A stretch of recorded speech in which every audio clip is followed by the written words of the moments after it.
as we've gotten bigger, it's harder to take on a company, even that's doing, let's say, 300,000, but 300,000 and they're, charging $45 a stop and they're going monthly, right? There's still guys like that that exist out there. So even for me to implement that into my company is a lot harder now. This is the PMP Industry Insider Podcast. Hello and welcome out to another episode of the PMP Industry Insider Podcast, where we take a look at what is changing in the pest and lawn industries, and we take you to the front lines for those that are driving those changes.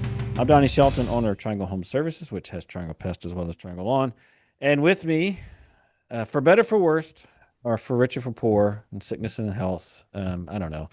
Dan, would you like to say good morning, introduce our topic, our awesome guest, our sponsors, talk a little bit about the peer groups, and I think that's it. Can you handle That's that? it for today. Hello, Dan Gordon, PCO bookkeepers and M&A specialists.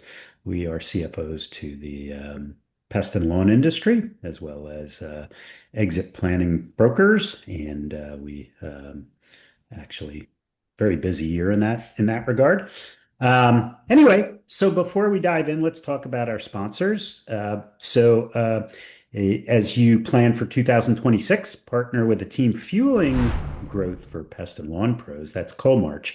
And podcast listeners can get their first month free at colmarch.com/podcast. For more than 40 years, PestSure has been protecting pest control companies with specialized insurance and safety programs because nobody understands our industry better. Learn more at pestsure.com. And then, for those of you who are technologically savvy, we have Voice for Pest, and they deliver the only phone solutions designed specifically for pest and lawn care. From powerful AI features to deep integrations with most industry CRMs, discover why the leading companies in this industry rely on it every day. Learn more at voiceforpest.com/podcast. And we actually, as far as peer groups go, I think we've got like 7 or 8 of them. So we've got 70 or 80 people in those peer groups right now. They are hosted or facilitated by David Billingsley, who is outstanding, just a veteran of the industry, a business builder in his own right. If you're really interested, go back and listen to episode 238 with Caleb Cunningham of Justice Pest Control. He gives you an overview of what it's like to be a peer group member. And I think that I've done everything, right, except introduce our guest, right, Donnie? And our topic. Oh, our topic, yes. Two things. All right. There you go. So You're almost there. I'm betting 500. That would put me in the Hall of Fame. There you All go. right. Topic, why M&A isn't just for the big guys, part 2. And today's guest he's been a client of ours for, 10 years or better. And our guest is Jeremy Ecker. He is CEO of Rest Easy Pest Control, who's expanded across New York, New Jersey, and Pennsylvania with the help of multiple acquisitions and some very pretty cool organic strategies. And really happy to have you on. Jeremy, welcome. Thank you, Dan. Thank you, Donnie, for having me. Yeah, you bet. Yeah, good to have you. Good to have you. So I was going to just kind of lead us off here. This M&A, not just for the big guys. This is part 2 because Dan and I was talking about this a while back, and we were like, a lot of folks just have not paid attention to this market, mainly because most feel like it's just overvalued or whatever. And I don't say that flippantly. I mean that from a real sense. And we've talked about how since interest rates have went up, prices have come down. But there's absolutely an opportunity on the smaller side of M&A. And so let's kind of start with your background, maybe a little brief history about who you are, kind of what you've been doing, and then maybe a little bit about your business. Let's start there. Sure. So I started my first business back in 2009. I got into entrepreneurship right before the big bed bug boom of the 2000s. So I had seen, the bed bug industry kind of growing and growing and growing. I had been working for my uncle at another large regional pest control company for about 9 years prior, and then it was kind of time for me to go out on my own. And the first step that I took was I saw an opportunity to become an independent canine inspection company about 5 months before the news took hold and made it the bed bug problem amazing for everybody in pest control. And and a little bit was hype and a lot of it was bed bugs. And we were the only independent canine inspection company in New York City, which meant that I could go to all, 1,000 people in the tri-state area that had pest control businesses that didn't want to hire a company that had dogs and just use me because they could trust that I wouldn't steal the business. And we rode that wave for about, I would say it was only about 9 months before the writing, well, it was 9 months or maybe 9 to 12 months before the writing on the wall was like, okay, the pressure of bed bugs was getting less, which I saw. The competition started rising. Even people that I did inspections for years later, or like a year later, they tried to sell me their dog, and they were like, "Do you remember us?" I'm like, "No, who are you?" They're like, "Oh, you came to do a dog inspection at our house." There were two women who were in real estate. They were like, "It was so easy. We just figured we'd buy some dogs and do it." It didn't work out for them, so it was nuts. I mean, it was Great pets, right? yeah. Right. It was literally like the wild, wild west when it came to bed bugs back in like 2010. But by 2011, so it was about 18 months, let's say, I was like, okay, I got to start like shifting into pest control because competition was getting higher, prices were coming down. It wasn't a sustainable business, but it worked well and got me to where I needed it. And 2012, we started pest control. So we started in our geographic area where I lived, which is Long Island and New York City, and just started selling pest control. And we've been doing it now since 2012. We became full service pest control. That's cool. Yeah. Yeah. So I remember the beginnings, and we talked about the nature of bed bugs. And by the way, Donnie's got some pretty good bed bug stories because he was pretty big into that. Yeah, I rode that wave as well, but we don't. It's not about me. I'm sure if you want to lament and swap some stories, All we. right, I just want one funny story out of each of you. All right, first you, Jeremy. Gosh. I'm Bed totally bug off wise? script here, so if you want to go, Donnie, I know your funny stories. Well, I have several, right? I mean, I really do have several. I've got everything from the shady retirement home owner to the Holiday Inn Express that was ready to stab me. So let's do the Holiday Inn Express one because This is a funny story. that one is actually really funny. So same thing as you, Jeremy. When bed bugs first came on the scene, I actually went down and trained with Tom Jarzanka in Florida, in Orlando, and back then Massey had these heaters called the Chromalox system, and so we didn't have a dog. I outsourced a dog, Sure. but we started heating, and I mean, this system was just ridiculous. Chromalox does like this bed bug thing was kind of a side hustle for them. But Tom took us down there and he helped us get spun up and we were heating and so we brought heat. We were the first company to bring heat to Raleigh. And I had to educate our market on like this epidemic of bed bugs and what was going to Yeah. happen and how you had to do it. So I had this huge conference, massive conference in Raleigh. It's at the Holiday Inn Express. I put our folks on the phone. I'm calling attorneys. I'm calling apartment complexes. I'm calling anyone and everyone that can come to this. And it was massive. Like it was legitimately, I think we had over 500 some people there. It was ridiculous. And I remember as we're doing this conference, I've got people from NC State there. I mean, it's insane. And the manager comes up to me and says, "What in the hell are you guys doing?" He goes, "Now every time I search bed bugs Raleigh, like my hotel comes up." No.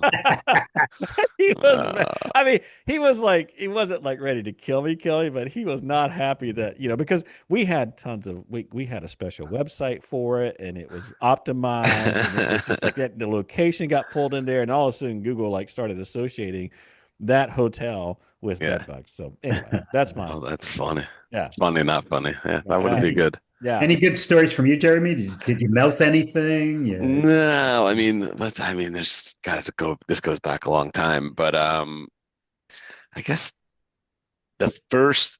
It's not even funny. Like the first, so I have a couple stories. Like the first inspection I ever did. Again, I got my dogs. I had two dogs because I was in a CEO group at the time, and or no CEO group. I was with a bunch of friends, like CEO friends, and they were talking about like, well, what are you going to do? Like, I'm going to go down and buy a dog and to do bed bug work. And they're like, well, what happens if that dog gets hit by a car? I'm like, oh, I didn't think about that. So we bought two dogs, right? And with no business, but we bought two dogs, which and they were probably 15,000 back then. They were expensive dogs. I forget how much they were, but it wasn't cheap. So no revenue, 15, K each. We go down and I asked one of my buddies to come down who has some animal experience. And I was like, hey, worst case is like, we'll have a week together, have some fun. Best case is you can get trained with me. So we go down, we get trained.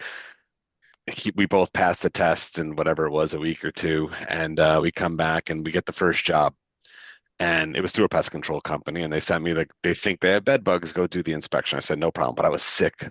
I was sick as a dog. Just came back from Florida. I wasn't feeling good, and they were like, if you ever don't feel good, don't do an inspection. I'm like, and you're doing everything by the book at that point, right? Like it's my first Oh yeah. inspection. Like Oh I'm yeah. doing it literally by like what I just learned. Uh-huh. So I turned to my buddy. I'm like, do you want to do the first? He's like, I don't want to do the first inspection. What are you crazy? Like, it's your business. You go do the first. And I'm like, son of a. I was like, okay, I go do the inspection. And, I do that. I do exactly what I'm taught. And there's no bed bugs. She's like, are you sure there's no bed bugs? Like, I'm sure. You don't have to look. I'm like, nope, you don't have to look because that's what they said. You don't even look. Like, I was just following exactly the rules, not how I did inspections later on, but that was the first one. And sure enough, like within a day, I got a call back from the pest control company. They're like, it was a bad inspection. I'm like, what do you mean? We did a perfect inspection. There's no bugs. They're like, no, no, no. We sent someone out there. They're infested. I'm like, oh my God. I'm like, oh God, this is like my worst nightmare, right? I'm Yeah. like, oh, Yeah. I'm like, well, listen, listen, the dogs are only 99.8% accurate, right? There is a chance for inaccuracy.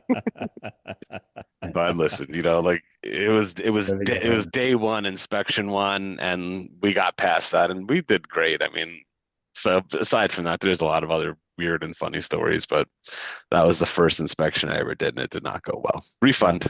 Refunded the Oh boat. yeah. No, we all got stories Hey, like that. so wanted to get in because we do have a limited amount of time, but wanted to get into the M&A game, and Sure. you and I started working on these small mergers and acquisitions, like but Jeremy's got a knack, like of staying out of the arena where the big guys play, right? Because they're the ones driving up those prices. And what motivated you to start doing the acquisitions instead of just focusing on organic growth? Yeah, so I would say I did it with my uncle. So he had taught me, he had been doing that when he was in business, doing acquisitions. So I had kind of cut my teeth with him in terms of not only being part of the negotiations and sitting in on that, but I was definitively the implementer, right? So as those companies came in, I was the quarterback. I was the one doing all the work, getting them into PestPack at the time before it was in cloud-based, right? Old school PestPack with the tapes, right? Getting, calling the customers, doing, working with the billing department and just kind of being that implementer. So I did that 4, 5, 6 times with him. And then when I went on my own, it was just a matter of being introduced to people, right? Or going to events and networking with people that were looking to get, retire, right? And it was right actually when Anti-CMEX started doing it as well. They were just doing it on a much bigger, with much Right. bigger pockets, right? Like so A couple extra bucks. Anti-CMX Fox and I all started around 2012, and they both did really, really well. And I'm doing okay, right? But those guys really did Right. well. Yeah. Yeah. There's Yeah. a difference though when you have all that money behind you. You can do a little bit better. Take Yeah, some. most of my acquisitions or all of my acquisitions have been self-funded, which was limiting. And Hmm. at the same time, kept me just kind of not having to take money in from different people to do them. Um, but yeah, so that's was a limiting factor over I mean, it's been what now, 13 years I've been doing these. Just Mhm. about 13 years I've been doing acquisitions, and I would just look back and I think we've done 16. That was going to be my next question is how many Yeah. you've done. And I've got to imagine if you're self-funded, you have to be super disciplined when you're Yeah. doing these. You can't, the It's risk all that, about yeah, removing the risk. Yeah. yeah. Yeah, it's a lot of risk, a lot of cash flow problems, right? Because then you're taking that money in, you're basically structuring the deals. A lot of the deals were structured, at least going back when I first started back to 2012 and before, and after, they were structured with a percentage down and then either an earnout or a payout. Most Hmm. of them being earnouts to maximize the amount of money that the seller wanted. never defaulted. Everyone always gets their money, but it could take, instead of 3 years, it could take 3.5 years, but they still get their original amount. But the Hmm. problem is that all that money is your profit. So Right. Oh you're yeah. running the business, you're supplying it, you're supplying the labor, you're paying taxes on the revenue, and you're sending out the money. So there's a bit of a cash Jeremy, it's flow. tax time. I know. Money, money. But you made all this money, this profit. Right. Oh Exactly. That's when yeah. I called Dan. I'm Oh like, yeah. where is the money exactly? I'm Yeah. like, is there a hole in the bucket somewhere? I'm like, what's going on here? So Yeah. can you talk through a little bit about your vision for growth? I mean, obviously you're using M&A, but Yeah. M&A is a component. There's also organic. Can you Yeah. just kind of talk through like what are your goals as far as growth and kind of where are you going with M&A and how does that make sense in the grand scheme of things for where you're going and what you're doing? So the last deal that we did was, I think it was in March of last year. I think we closed. And that was in the Poconos, and which is a bit of a distance for us, but I have a partner up in that area, that so it kind of works out.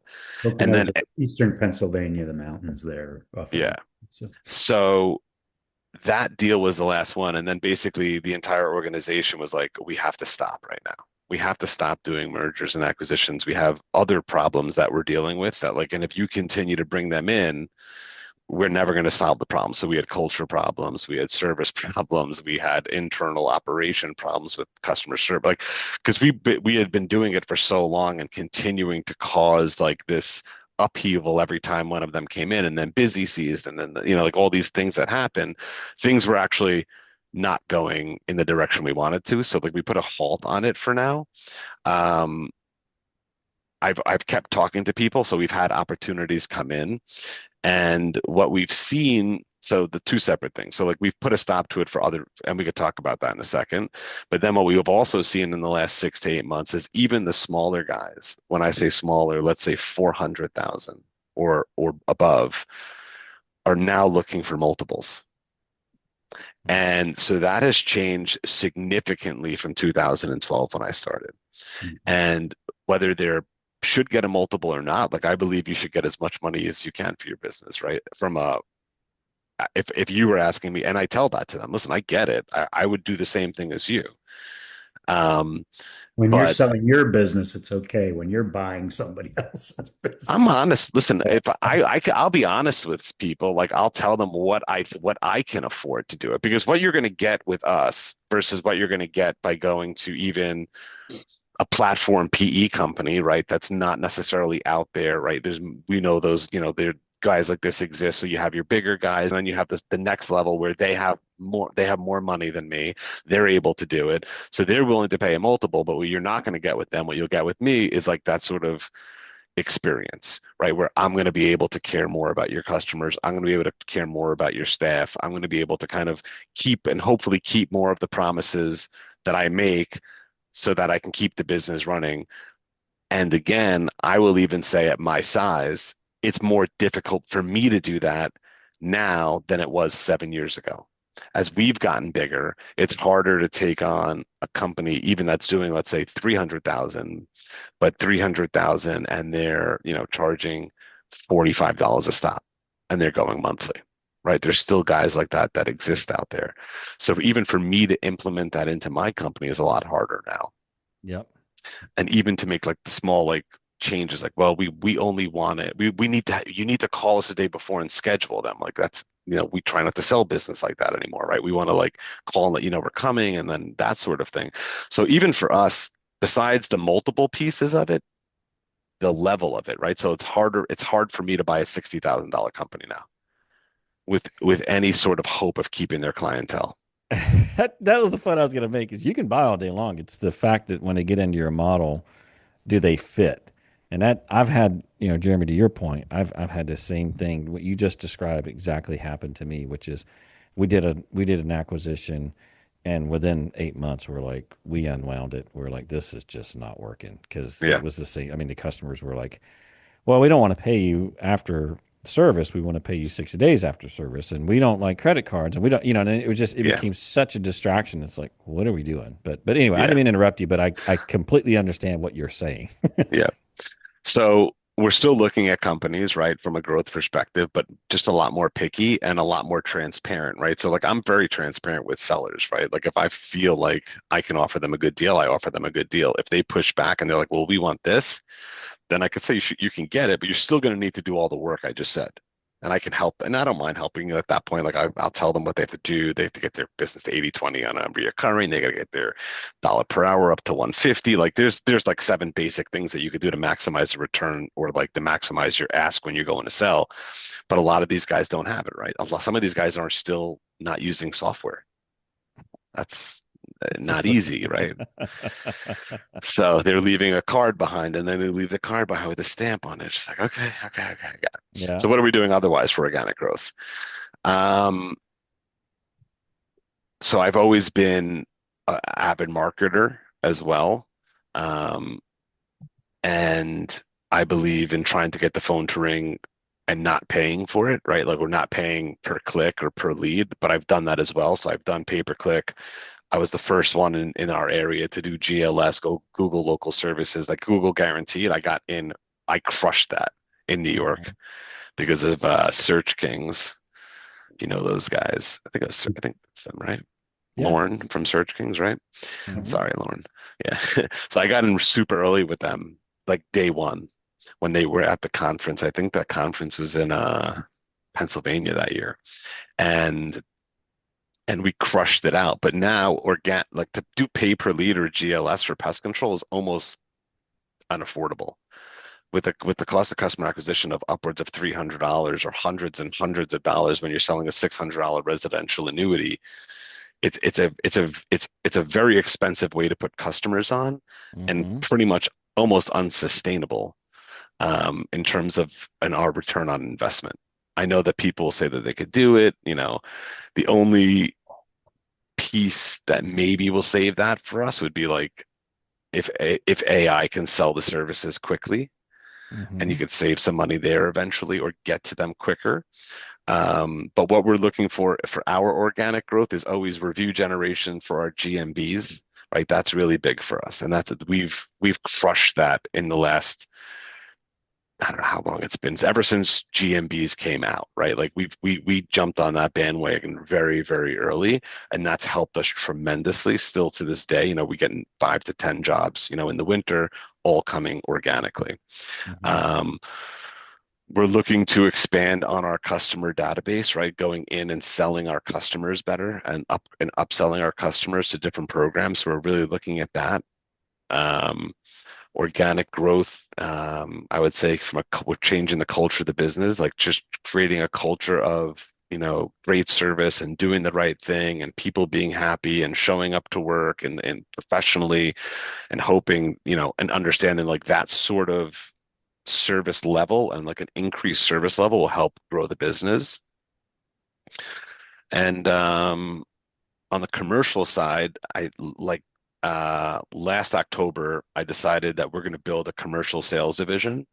And in January, we hired a VP of sales, and now we have, I think it's 5 business development reps just selling commercial. And our business is about 50-50 commercial versus residential.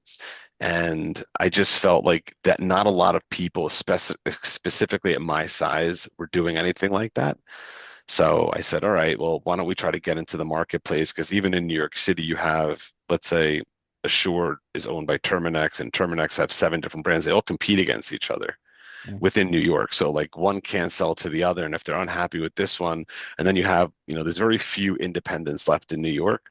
So I figured if we can start to talk to people from an independent perspective and just give them that white glove service that maybe they can't get from those nationals anymore, that maybe we can make a difference. So we're just about a year into that, and it's going pretty well. Pretty well. So, is it easier to sell commercial in the city versus the suburbs, or is there just more of it, or how, we've always felt like residential is where it's at, but we operate in the suburbs, right? Yeah. So, I think that, yeah, definitively urban areas like Manhattan, Brooklyn, and Queens, there's tons of apartments, right? So apartment buildings and commercial buildings. That's that's where we're going after. But we get everything from that to, we're looking at massive waste management companies now. We look at everything, like any piece of business that comes in, we're willing to look at. We're not really into pharmaceuticals or like major food handling yet, because that comes with a whole nother subset of technician that you need to have, and we don't have enough of them to substantiate like putting, having that on. But we have the expertise. One of my partners, Jeff White, is an entomologist. I got another guy who's got 20 plus years of experience in food handling. So we have the capabilities to do everything. We just haven't done that piece to it yet. But yeah, I would definitely say urban more than suburban. But we have a sales guy for all of Long Island. I mean, there's tons of commercial commerce out here, Hmm. Hmm. and New Jersey and Pennsylvania and Philadelphia. I mean, there's tons of commercial business everywhere. The question is like who's going after it? You Yeah. talked earlier about, helping folks if if their business isn't technically ready to sell. Hmm. I mean, we've all met folks like that. They think they have a business, and you start digging and you realize they don't have a business. Can you talk through just kind of like what's the main things that you feel like makes them like if someone's listening to this podcast, like what makes their business um let's say attractive, right? For M&A. Now, I mean, listen, you could have the best business in the world, and I feel like if you're under 500,000, most large big box companies are not going to be that interested just because of the amount of work it's going to take to do the deal. I think what I hear you saying is that, well, there's still, that's where we come in and we can do that. But I'm just kind of curious, can you walk through? You actually had mentioned seven. We use Yeah, I want four. to hear, right. I want There's to hear what four it is. that we use. I'd love to hear. I'm assuming my four are in your seven, but what are the other I two? don't know. I was just guesstimating, right? So I would say I thought it was a. no, no, no, no, no. I'm not that well thought out. It's a Ross Um, Perot 7-step plan. Okay, here's what we got. Yeah, we're exactly. gonna break it out. So obviously you need um you need reoccurring versus one time, right? So like what is it? 80-20, 85-15, 75-25, like something in that range makes it the most valuable. So let's just start with the concept of building your business to sell, right? Like that's like a big thing we talk about in my company.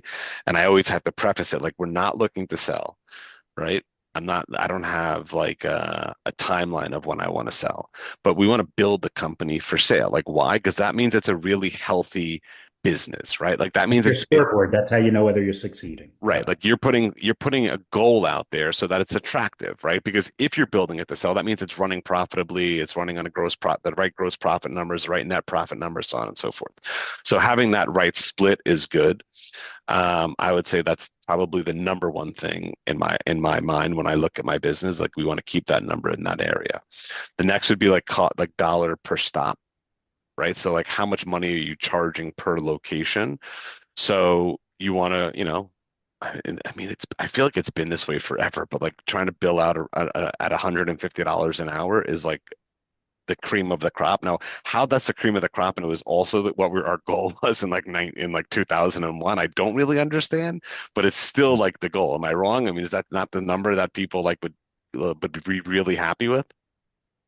I Well, dollars per hour. I go think that's higher kind of than low, that. but Yeah, that's 150 is low these that's a good. days. That's a good step. Listen, when I got into it in late '80s, Yeah. we were at like I think commercially $75 an hour, which Okay. and now we're well over $200 an hour. So So what is that? I mean, at 150 an hour, we got him doing math on a well, it's hang on 1,200 now. But bucks. listen, All Yeah, right. at the it's end of the day, like if yeah. you think about this, let's just do an easy example. Let's say it's a quarterly service.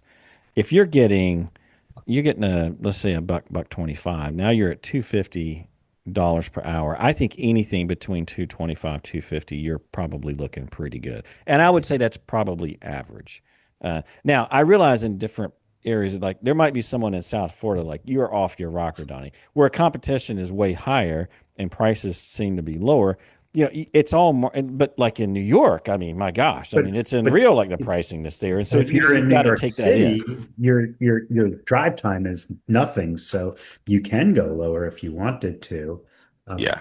Yeah, and conceptually, right? Like there's like those ideas like where you do, let's say multifamily housing and you could do, $65 a building because you have 10 buildings in a row, it's $650. If you could do them all in 2 hours, you're Right. You can't look at that as it's because that's why it's not per building. Like, yes, if you have a building for $65, that looks terrible in Manhattan. If you have 10 of them in a row and it takes you an hour and a half, 2 hours, That's that's good. that's the catch, right? So you got to be able to be Mhm. creative and Right. also understand like what you're doing.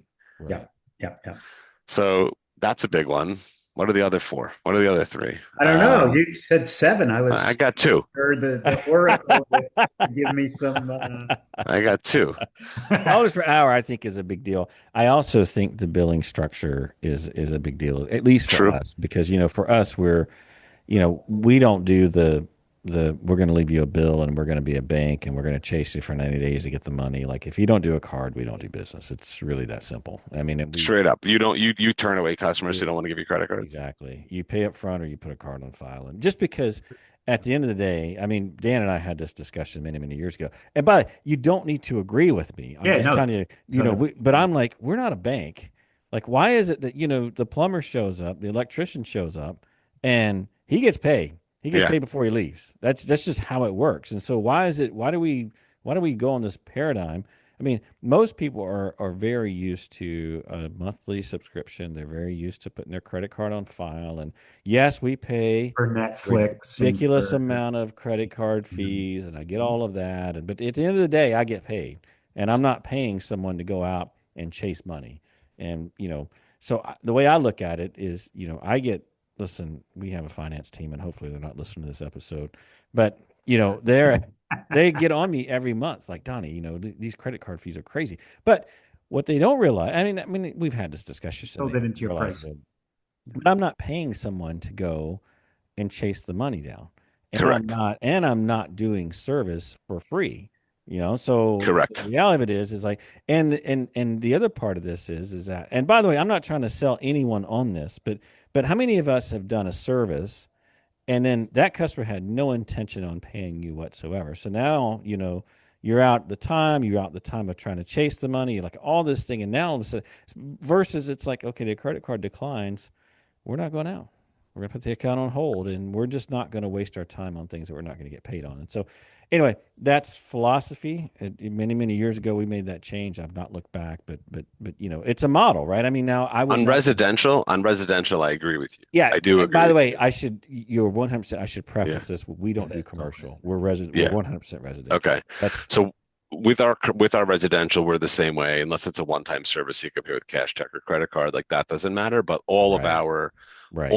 except for acquisitions. So we have some acquisitions where we Then have to do like an EOM and then they skip a month and like Yeah. it's just like Yeah. a not like again like it's just but we do get credit cards. But every new customer that we sign on, we get credit cards for. And like we started that. I mean, we started that back in 2014. So when did you start monthly billing? Oh gosh, it was well before then. I mean, I started in 2006. It was probably 2012, maybe even earlier than that. I Yeah. mean, but it was early on. It wasn't like a big painful thing to do because we were pretty small at to the be time. Yeah. clear, monthly billing is not monthly service. Monthly billing. Correct. Yeah. So it was interesting. So in 2012 we started, and I think by 2014 we were selling the the quarterly services and on demands with an annual fee. Like that was how it was sold traditionally in New York. There was you New did and Jersey only too. Terminex was charging on a quarterly basis back then. And we were just, I would sell 50 or 60 in a year because I was competing against everybody. And we started, this was back in the day when I did PPC, and we came up with a concept of 99, 29, 99 back then. And we advertised it like pest control for as little as 29.99, and that would get the phone to ring. And then we would charge them $99 to get started, 29.99 a month for quarterly service and on demand. So we're only charging $90 back in 2014 because we had no Right. customers. Like literally, Yeah. I had no customers. Yep. And we went from selling 60 to like 600 in 1 year. Right. It was Right. nuts. Like that was one of the things that catapulted our business by being creative with our pricing and billing differently. Fast forward 11 years and there is monthly payment, people don't want to do it anymore. There's commercials to get that to stop. There's apps that will look at that to like reduce your monthly spending at this point. So that what I used to call the gym membership model, right? Like charge them a little enough amount of money to have it slip in that credit card so they wouldn't know that it's there. We still provide great service. Now, because of the streaming services and because of everything else, it doesn't exist anymore. Everything's just a monthly bill.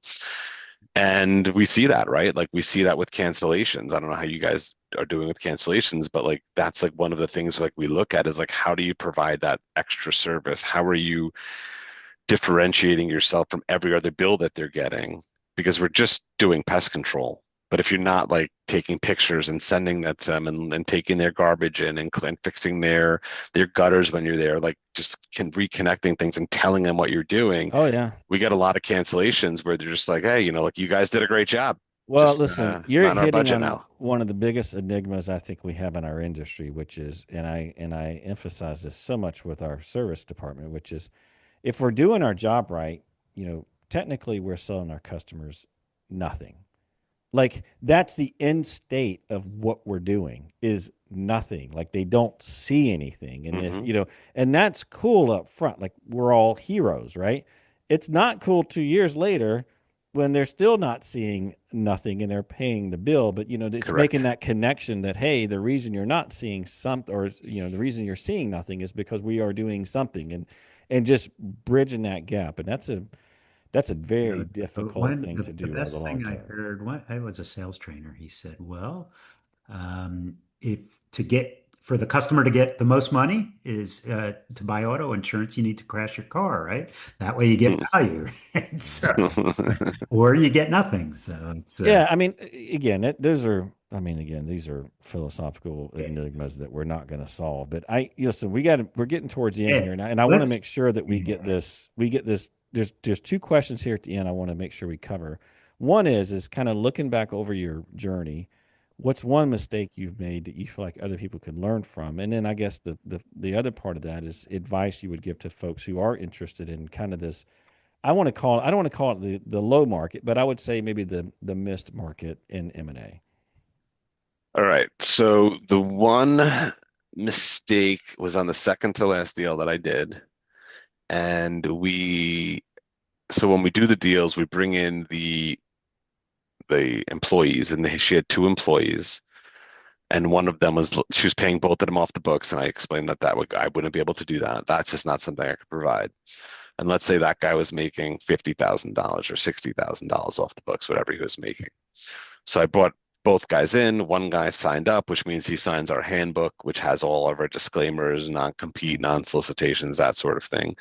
The other guy wanted 60 clear, and I was like, I'll pay you like 60 regular. I'm not paying you like $85,000. Like, no. He's like, okay.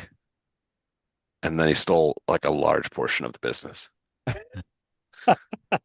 But by the way you structure them, Jeremy, don't you protect yourself not 100%, but He never signed the deal. no, Right, but the owner I sold sh it to you, or you never did that deal? the owner sold it to me, but he was working off the books. Mhm. right. So Were you so covered in the earnout so that when those Yes. customers left, you were fine, or did you catch it there? no, Yeah. no, You were trusting. no. It was my worst deal. I'm still Yeah. fine from it. Like it's not Oh going to yeah, kill yeah. me, Now listen, we all but have stories it that way. was it was Yeah. the worst deal I did. So I would say making sure that any employee that you're bringing that potentially gets brought on, just give them whatever they need. Have them sign the paperwork so you have some legal standing against them going after the customer base as it is, or more so also is have the other owner have them sign some level of a non-solicitation, non-compete, which they would have to pay them something to do it, right? Because you can't just give someone a non-solicitation, non-compete like a month before you sell and it won't hold up, right? I mean, this is what my attorneys have told me. In other words, if they just give them a piece of paper and say sign this to keep your job, they'll sign it and then it won't be Right. enforceable because you made Right. them sign it. Mm. Versus if you give them $1,000 to sign, I'll give you 1,000 if you sign this. There's an exchange, right? You're going to sign this in exchange for this money. So I would say really, if it's a big deal, like I would make it mandatory that the people that I am buying from have those agreements in place begin with, because that would offer me some level of protection. By the way, not much. Yeah. Because what are they going to do? They're going to go steal the business. I'm going to like sue a guy who's got nothing, who doesn't care, who's It's not worth your obviously time. Yeah, it it's not doesn't worth make it. any sense. So Right. that's a big one. And then, yeah, so that's the big one I would say that I learned. And then advice for folks who are looking to get into that. You talked How about do you prospect for those people? Like the ones that there's a lot of garbage out there. There's a Yeah, lot there of is. good stuff that the big guys are after, and you're kind of just trying to deal with that froth that maybe the big guys not crazy about, but might work for you. How do you find those? I think you're going to find them at the industry events, right? The continuing ed classes. Like you got to just be able to go up to the older guys. I'm an older guy now. These guys are older than me, right? I'm 50 now. So I'm older. Listen, I'm mentoring, like, or I talk to younger kids now who are in their 20s who are starting up, and we talk, and like they poke my, they pick my brain for answers, and like, or for questions, sorry. And I sit there we talk for an hour and a half. We meet up twice a year just talking business, and they also motivate me, right? Because they're all like energetic and they're crushing it and growing their business. So like there's if we feed off of each other. But when you're at those events, like going up to the older looking guys and just talking to them and saying hi and what's up. So like that's one way. Talking to guys like to Dan, that you're doing business with, vendors. So your vendors, whether it's your accounting vendor or your chemical vendor, your anybody, and just let it know, like, hey, I'm looking for acquisitions. If you know anyone who has, business at doing 50 or 100,000. So if you're just starting off, you could buy a smaller business. It's very easy to integrate in. If you're doing upwards of 2-3 million, it's harder to buy. Maybe even then, it's still probably somewhat easy to buy maybe $100,000 or $200,000 business. But once you get a little bit bigger than that, it's harder to buy those small guys. So like that's what I would say. It's like vendors for sure is a great way, building relationships with your vendors, going out to the events. And listen, we get those letters and emails. I still get them, from people around here, which is great. That's how you did it in the 90s. And I'm sure that still works. Still works. Still works. Yeah. Well, Jeremy, listen, it's been fantastic having you on board. Obviously this is a topic that I feel like a lot of folks are interested in and not many know about, really. I mean, I know, I talked to a lot of folks and they've just kind of written this off, but there are folks like you who still find a little niche in there. So thank you for sharing kind of your knowledge and Needle in a haystack. That's what you're looking for. Right. Exactly. Really, exactly. that's what it is. No, we appreciate you coming on board. Cool. Dan, anything before we finish No, up? I think that's great. I really appreciate you coming on and sharing some of the stuff that you've done over the years, and just an outstanding company and a really good operator. So I appreciate that. Yeah. Thanks. Yeah. All righty. Well, just a reminder that all the resources and topics we talked about today are going to be available on the podcast website. Just take a look at pnpindustryinsider.com. Take a look under show notes. We'll have a summary of this episode, as well as a link up to Jeremy's website if you want to take a look at that and spy on him. Other than that, we always appreciate any ratings, reviews that you have. And we always want them to be positive. If they're not, we ask that you get all your negative commentary to Dan, as he loves it. And with that, we're going to sign off. We'll see you next time. Take care. Bye. Bye now.